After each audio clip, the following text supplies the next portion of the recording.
Our next guest needs no introduction. She's an Emmy Award-winning TV host, best-selling cookbook author, James Beard Award winner, and the heart behind many incredible restaurants. Yes, today is our lucky day because she is here with recipes and tips from her latest cookbook, Lidia's The Art of Pasta. Please welcome back to the show, Lidia Bastianich! Thank you. So good to have you here. You are the queen of Italian cooking, so we want to start off with something very simple, and I want you to finish this debate or give us the answer to this one. Now, when we're cooking pasta, some people put the salt in the water right away when the water is cold, and others wait till the waters come to a boil to put in the salt.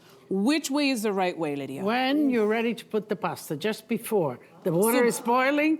Yeah, because, you know, as the water boils, it evaporates, concentration of salt differs, and it chemically changes also.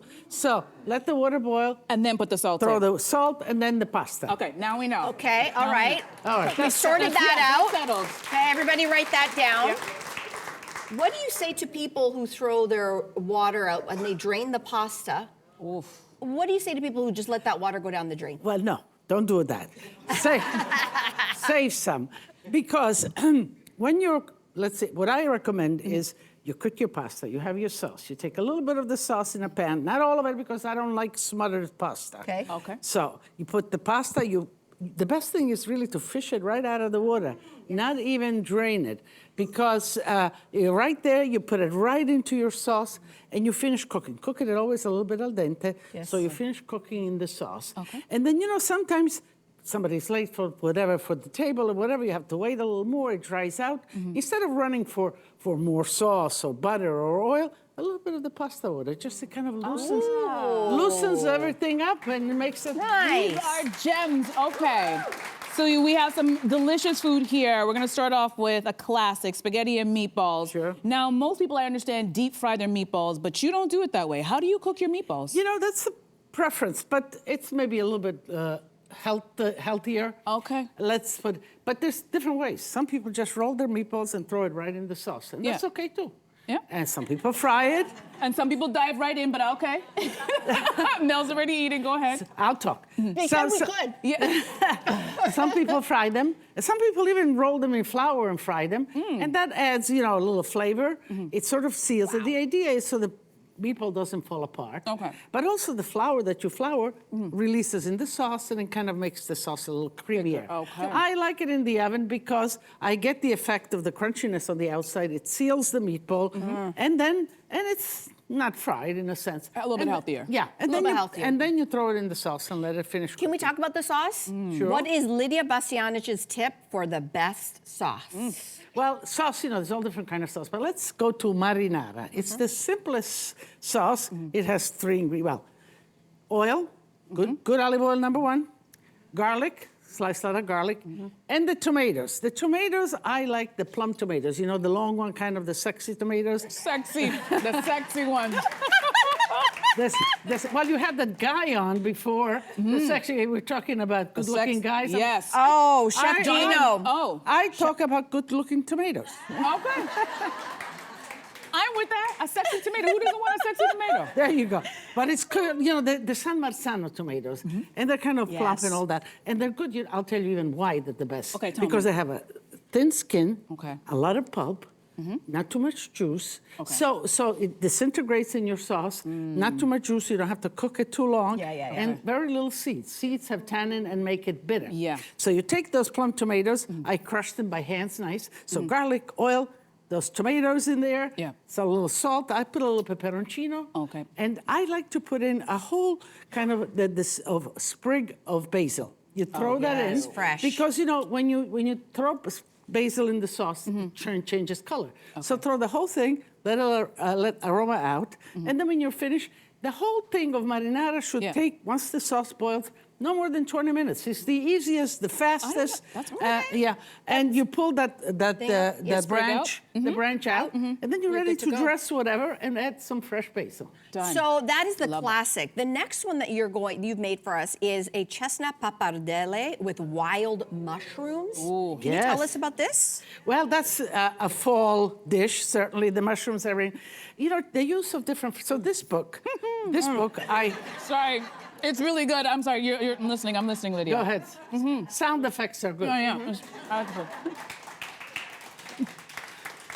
So it's the fall, and the mushrooms are fine. But the different flavors, flours that we use in pasta, you know, in this book, I give you all those options. I give you fresh pasta, and I give you dry pasta, and I give you different sauces to use with the pasta, the shapes and all of that. Okay. So this is a fresh pasta.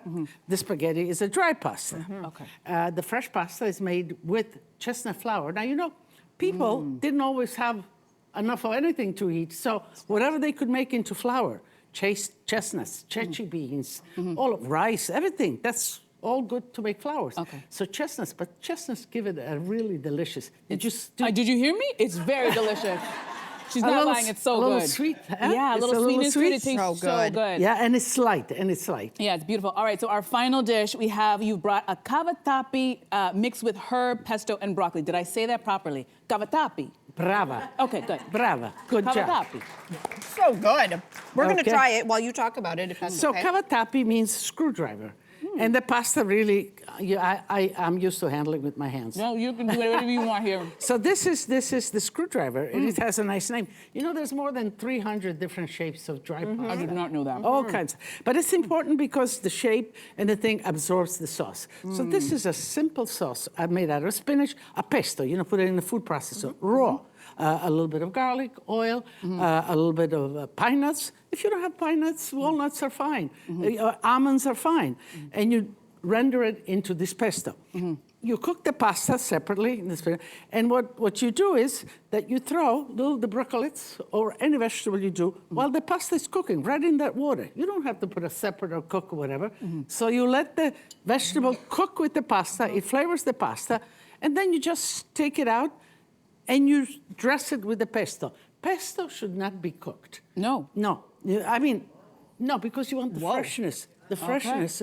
And when you cook it, it changes color. And all of that. So you want to have your bowl nice, warm. You pick up the pasta, put it right in there. A little bit of water is fine. Actually, you can use a little bit of water to loosen it up. Put the pesto in, toss it, and cheese, and voila. And that's it. That's All right. it. Good to know. And Lidia, you've been giving us so many good nuggets, but I understand you have a tip for getting all the sauce when you're packing up for the leftovers. We need to know this one, Lidia. How do we get all the sauce? I always do. Whether you're pulling the tomatoes out of a can or in a pot, you're cooking a sauce, you add a little bit of the water. It could be pasta water. It could be a regular water. You know, water is... Just get everything. Wash it a little. I was thinking more a piece of bread Swish to it. get the corners, you know? That's how I get the rest of my sauce.